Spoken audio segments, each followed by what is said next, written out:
This episode is brought to you by Hyundai. Think you know what an electric vehicle should be? Think again.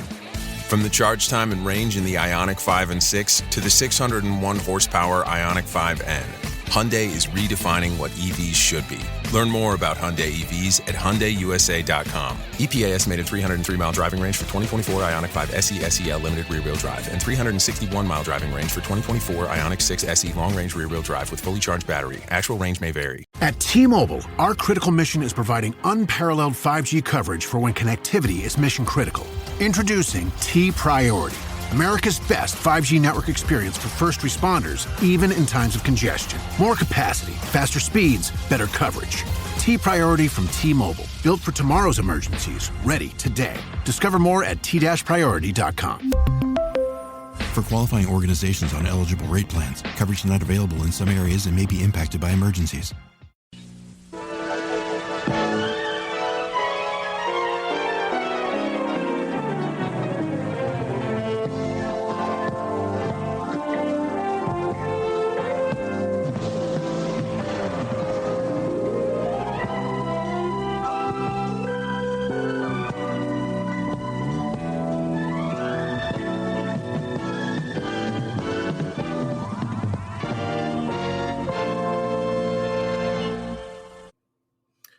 Hello, everyone. It's time for Van Chicagoland Stars, the podcast. I'm your host, Pete Costanis. This is episode 417, season 17. Today's date is March 16th, 2025. Yeah, I got it all in, so that's good. On today's program, I'm going to talk about the Pinnacle Restaurant that was located at the Lakeshore Hotel in Chicago. I'm going to try to get as much information about the hotel and the restaurant itself. And I have a menu, and I will read off the menu of that. Also, I'll talk about a toy that I had when I was growing up. It was called Wizzzer, and it was like a top.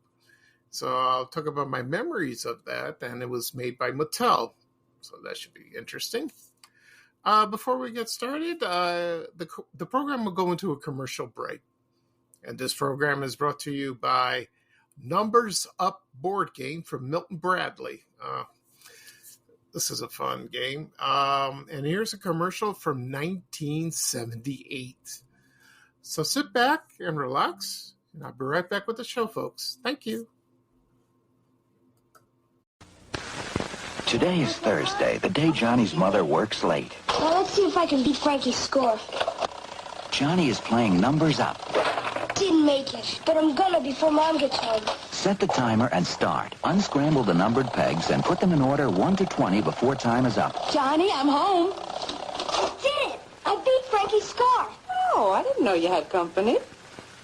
Numbers Up, the game of memory and time from Milton Bradley.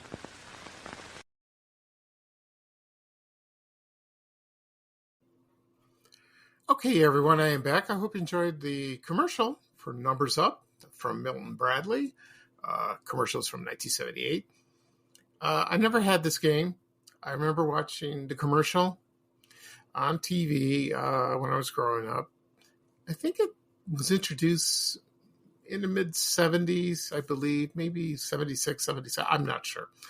The object of the game was that it was like a memory game. And it's like you have some pegs, and the numbers are face down, and you set a timer, and you're trying to put all the numbers, with the pegs in sequential order, 1, 2, 3, 4, 5, 6, et cetera, and it tests your memory and speed.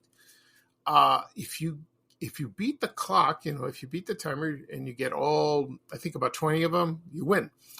If you don't, if you run out of time, I think it all falls down like that. So you lift it up, you get all the pegs, and then try again. That's a good memory game. So these days you really need it. So, trust me, with your memory. Thank God mine is mostly intact. Okay. So at the beginning of the program, I mentioned I'm going to talk about the Pinnacle Restaurant. I was located at the Lakeshore Hotel in Chicago, and I have a menu, and I'm going to read that off. Also, I'll talk about my memories of that toy Wizzzer. It was like a top that was like in the early 70s. Before I get started, I'll give you a health update quickly. So far, I'm doing fine. I'm still recovering from the operation from last week. I've been some issues, going to the bathroom, but hopefully it'll get better. I've been taking medication to control my bladder, but I finished that. So it's going to take time to heal. It's going to take time. This Tuesday is my 5th chemotherapy session. I'm halfway there. We'll see what happens. Usually I would just get a blood test, then I go see the oncologist. He'll give me an update. And then I spend an hour, receiving the treatment. And I believe the next one this is going to be just one for March, I believe. Yeah. And then I probably have maybe 2 in April, maybe 1 in May, and I think 2 in June. So I think June is the last time I'll receive that. A funny thing happened this week. WGN had their St. Patrick's Day party at Bourbon Street. I went last year for the first time, and that was crazy. And I met some of the crew. That was nice. But this year I didn't go. Like I said, I have issues with my health, and it's very crowded. I can't stand too long. I have to sit down and go to the bathroom nearby. So I told some people, I'm sorry, I can't attend, because I've had health issues, and I got some responses from people, and they said, that's too bad. We would like to see you again, and we'd like to meet you. Yeah, maybe next year. Maybe next year, we'll see. Yeah. It's a crazy place. It really is. But everyone seems to have a good time, so it's fun. Yeah, so I'm glad about that. Okay. Right now, I'm going to talk about the Pinnacle Restaurant. The Pinnacle Restaurant, I don't know when exactly this opened. Probably in the 60s, I imagine. I don't think the 50s. No, I don't think so. And it was located on the 33rd floor of the Holiday Inn Hotel. And that was located at 644 North Lakeshore Drive. And it had a beautiful view of the city and Lake Michigan. It was an ideal location like that. What's interesting about the Pinnacle Restaurant, it was a revolving restaurant. So you would enter, the hotel and then go up to the 33rd floor, and you entered in, and the room was beautiful, absolutely beautiful. And it revolved, but it revolved very, very slowly like that. I have never been there. I wish I did, but I knew some people from high school, and they went there. And they told me it was wonderful. It was awesome, like that. Okay. So I don't know when it closed. Maybe sometime in the 80s. And then the Holiday Inn turned into the W Chicago Hotel. And that was named there for many years. And then it's now called the Wade Hotel. And I don't know if it's the same. I don't know. I have no idea. And as for the Pinnacle Restaurant, I don't know what's its use for.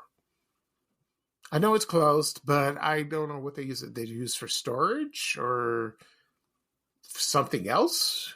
No idea. I had the urge just to go downtown and just visit the place and just go to the 33rd floor and see what's up. What's in its place right now? And I don't think so. I don't know when it'll happen. So anyway, I have the menu of the Pinnacle Restaurant, and I found that online. So I'm going to read off that right now. Okay, so just a moment, please. Actually, I have the dinner menu, so that's good. Okay, here we go. And let's see what they have here. For dinner appetizers, they had shrimp cocktail, marinated herring and sour cream, crab meat a la Pinnacle, spirited chicken liver pate, fruit cocktail, and cherry stone clams. Interesting. Soups, they had French onion soup au gratin. So I assume there's cheese in it, like that. Soup du jour, whatever soup they have for the day. Chilled vichyssoise. I never had that. It's cold potato soup. That's what Alice said, the maid on Brady Bunch. I remember it. My brother keeps reminding me about that. And then they had consomme, turtle soup au sherry. I never had turtle soup. I don't know how it tastes. And tomato mandolin. Okay. The entrees they have, they were served, if they had a choice of baked or au gratin potatoes, tossed green salad, assorted rolls, and butter. So that's good. All right. So the entrees they had was half spring chicken, Hawaiian style. And it was glazed with pineapple rings, of course. Prime sirloin steak. And if you like mushrooms on top, I don't like mushrooms. No, I'm not a mushroom fan. They have filet mignon, which I like. Broiled French cut, broiled French cut lamb chop. Okay. It was served with mint jelly. Roast Island duckling a l'orange. Ooh, that sounds good. And it was very crispy and golden brown. And you had to serve with brown rice and with mandarin orange sauce. Sounds good. Sauteed baby calf's liver a la Lyonnaise. Tender milk-fed yearling liver sauteed with crisp bacon and smothered in sweet Bermuda onions. Oh, not bad. I like liver. I really do. Some people can't stand it. Breast of chicken a la Kiev. So that's chicken Kiev, which I like. And it's a whole chicken breast filled with seasoned butter. I haven't had that in years. Not for a long time. And, of course, roast prime rib of beef. Juice. So it's a thick cut of that. That is of corn-fed prime rib served with whipped horseradish sauce. I'm not a fan of horseradish. It's very hot, but this goes with it. Okay. And on the second page of the menu, they had dinner suggestions. So they had roast tom turkey served with savory dressing, cranberry sauce, Gilbert gravy, candy sweet potatoes, and new peas and butter. Not bad. Roast rack of spring lamb and casserole. So it was served with, I can't say that. It's served with rossoli. I can't pronounce it. It's spelled Rissole, rossoli potatoes and peas. Mignonette of beef tenderloin and brochet served with the same thing. And you get a roll or coleslaw or tossed salad. The salads they had, it's prepared at your table. So I believe the waiter would come over and serve, make the salad for you, and they serves it to you. Dressings they had French Thousand Island creamy garlic dressing or Roquefort dressing.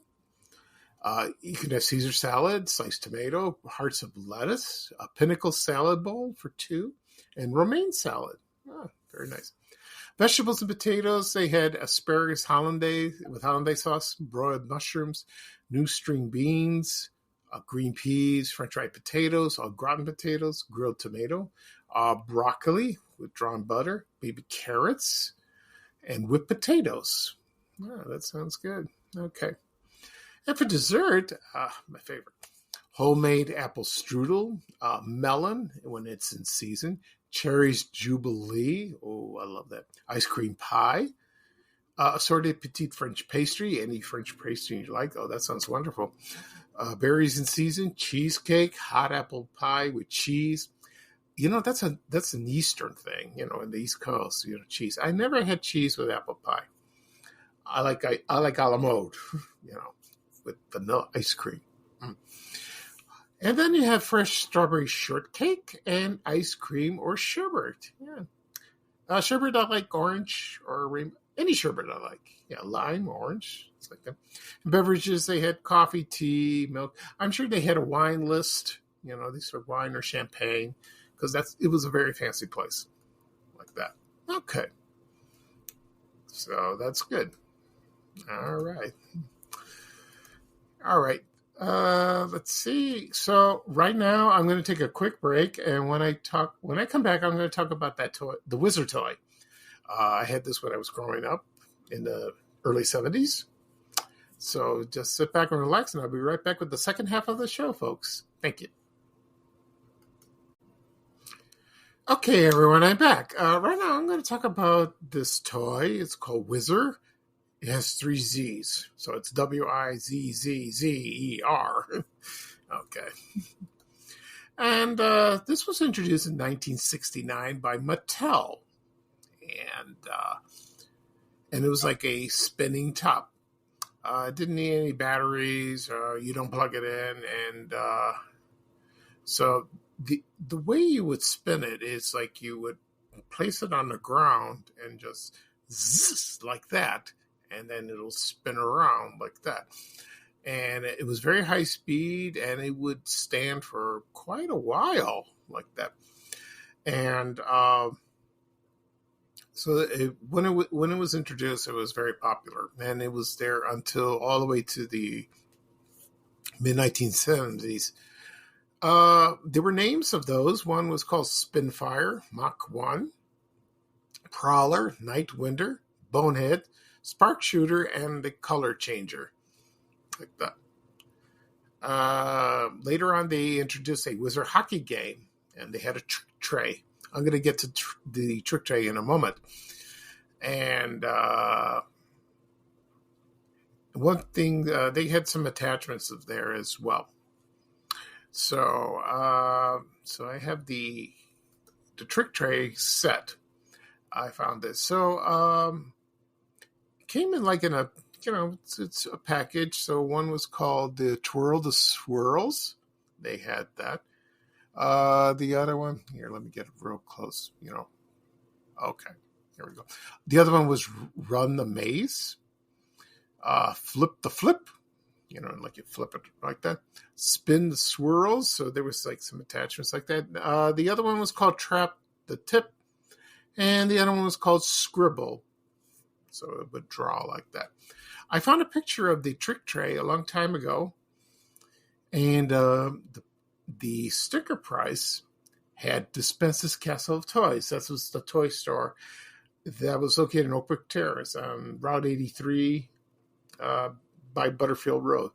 That toy store is still missed to this day. I've talked about this in previous podcast episodes, and a lot of people still miss that toy store today. They still miss that. So anyway, the first time I remember getting the toy, I think my mother bought it probably at Gately's People Store. We were living in Roseland at the time, neighborhood. And that was, the store was located in East 112th Street and South Michigan Avenue. It's a big department store that was on South Side, A lot of people shop there. So I believe she bought that, unless there was another toy store. There was a small one on the corner. I don't think she bought it there. I don't think so. It could have been Kresge's down the street, but I don't believe so. So I do remember it, and mine was green and blue, and it's shaped like a diamond.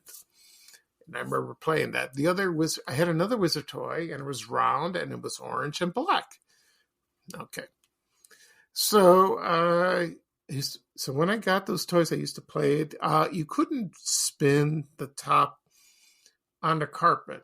We had rugs there. I had to go to near the bathroom by the kitchen to spin it like that, and go zip, zip, and then it spins round and round. It was fun. I also brought it to school, because I saw the kids on the school bus that had that toy as well. And I remember in school, like during recess, we would spin them in the classrooms. There was no rugs, it was just the floor. We spin them around, and sometimes we had contests with that, like how long it would stay spinning like that. I don't remember if I won or anything. I doubt it. So I had those toys for quite a while. I really did. As for today, I don't know if they're still around. I think so. They lasted through the 80s and the 90s, like that. And let's see. Let me find some images, and I could tell you. You can still find them on eBay if you want the original ones. Here's one that was from, of course, the one I had from 1969, and this one, it cost $69.95, and it was in the original box. Yeah. And it also came with instructions, how to play it like that. So that's kind of cool. I am tempted to buy it. And then on the back of the box, it shows you instructions how to play it, how to play with that game like that. This one's from Italy. Yeah, it's really, but it looks like the original one like that. So, let's see what else. So here's another one. And sometimes when you open the box, they had instructions in the box to play with that. That's kind of cool. Like that. So on the box, it says it's like a boomerang. It's like it bounces. You could bounce on your finger. And then it teeters like that. And it's like it gyrates too, like that. Also, it goes down the stairs. If you spin it and you place it on the top of the stairs, it will spin and go down one step at a time. Yeah, that's kind of fun, like that. That was a great toy. It really was. I enjoyed it very much, and sometimes I have the urge to play with it. But I'm too old for that. Okay. All right. Right now, I'm going to play a commercial of Wizzzer. This is from 1970. And once I play the commercial, when I come back, I'm going to wrap up the show. Okay? So here is a commercial for Wizzzer Toy from 1970. So sit back and listen, and let's go back to that wonderful time. Okay. I'll be right back, folks. This episode is brought to you by Prime Video. In the small town of Holland, Michigan, nothing is ever what it seems. Behind the tulip festivals and pretty houses lay dark secrets that threaten to tear a marriage apart. Nicole Kidman stars in this darkly twisted thriller about a wife and mother whose quest to uncover her husband's secrets may get her more than she bargained for. Holland, streaming on Prime Video March 27th. Are your ulcerative colitis symptoms proving difficult to manage? Tremfya guselkumab can help you manage the cycle of UC symptoms. At 1 year, many patients taking Tremfya achieved clinical remission, and some patients also achieved endoscopic remission. Individual results may vary. Tremfya is a prescription medicine used to treat adults with moderately to severely active ulcerative colitis. Serious allergic reactions and increased risk of infections may occur. Before treatment, your doctor should check you for infections and TB. Tell your doctor if you have an infection, flu-like symptoms, or if you need a vaccine. Ask your doctor if Tremfya can help you manage the cycle of UC symptoms. Call 1-800-526-7736 to learn more, or visit TremfyaRadio.com. Wizzers, the world's wildest, are here. Get them alone. Get them in the new Twirl and Twosome set. Get them in the new Wizzzer Trick Tray set.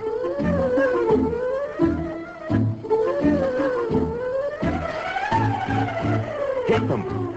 Wizzers. The first, the real, the original Wizzers. Only from Mattel. Okay, everyone, I'm back. I hope you enjoyed the commercial for Wizzzer, spelled with 3 Z's, from 1970. Okay. Excuse me, I didn't mean to burp. That came out of nowhere. I apologize for that. All right, so that's it for our show. I'll do a recap of what I talk about. I talk about the Pinnacle Restaurant that was located at, what was the address? Yeah, 644 North Lakeshore Drive. It was okay. It was okay at the Holiday Inn Hotel. Now it's called the Wade Hotel. Before that, it was called the W Chicago. I don't know if it's the same thing. I have no idea. And I read off a menu from that restaurant. Also, I talk about my memories of the Wizzzer Toy from the early 1970s. Okay. So this podcast will be published later on today, wherever podcasts are available: Apple Podcasts, Spotify, Amazon Music. Also, it's on my blog, vanchicagoland.blog. You can click on the link. As for the apps I mentioned, if you have those apps on your phone or your desktop or your tablet, your iPad, just tap on the apps, tap follow. You'll receive a notification of the latest episodes. You can listen to previous episodes if you like. Same thing with my blog. It's all listed. You can click on the link. It'll take you to Spotify and listen. Also, it'll be uploaded on my YouTube channel. And again, people still ask me, where do I find your podcast? Where do I find your podcast? You can find it on YouTube. It's very easy. Just do a search, in the search engine, type in Van Chicagoland Stories or my name, Pete Costanas. Hit subscribe. It doesn't cost anything. You can listen to previous episodes if you like. Like I said, you receive a notification of the latest episode. I don't know if I did that. I'm talking too fast. Sorry. Also, be sure on my social media accounts, Facebook, X, LinkedIn, Reddit, Blue Sky, Instagram, Threads, and TikTok. So you copy the link and you can listen on your phone, on your iPad. You can listen to CarPlay in your car, anywhere. Before I sign off, I forgot to mention this. I was interviewed on a podcast this past week. His name, the young man, his name is Ryan Hope. He lives in Florida. He sent me a message and he wanted to do an episode, and he interviewed me, and I explained how Van Chicagoland got started. And he was a nice young man, and we spoke for almost a half an hour. You can find that episode under, I forgot the name of the podcast, but it's under Ryan Hope. You could do a search and you will find, so that was recorded Friday, I think. Yeah. So Thursday or Friday, I don't remember. Sorry. So if you're interested to listen, I talk about the beginnings of Van Chicagoland. And he said he's coming to town in a couple months, and he would like to meet me. And I said, yeah, that'd be awesome. I would like that. I like to meet people. Because yesterday I went out to lunch with a friend. We're both prostate cancer survivors. And it's good to be going out and meeting people and talking. It's very therapeutic for me. It really is. Talking online, like Facebook or, any other social media is fine. But, it's better going face to face, sitting down, having lunch and, shooting the breeze, doing that. So that's wonderful. I love doing that. It really helps me a lot. Okay. So this is Pete Costanas, your host for Van Chicagoland Stories. Thank you for joining me today. It's cold, so it was a little snow outside. Not that unusual for March. And tomorrow is St. Patrick's Day, so I hope everyone has a wonderful St. Patrick's Day. I might do an episode about that, maybe Tuesday. I don't know. We'll see. We'll see what happens. So here's bye-bye for me, and here's a little traveling music from our favorite person in the whole wide world, Ray Rayner, saying bye-bye-bye. Take care, everyone, and so long. We have to go. Bye-bye-bye.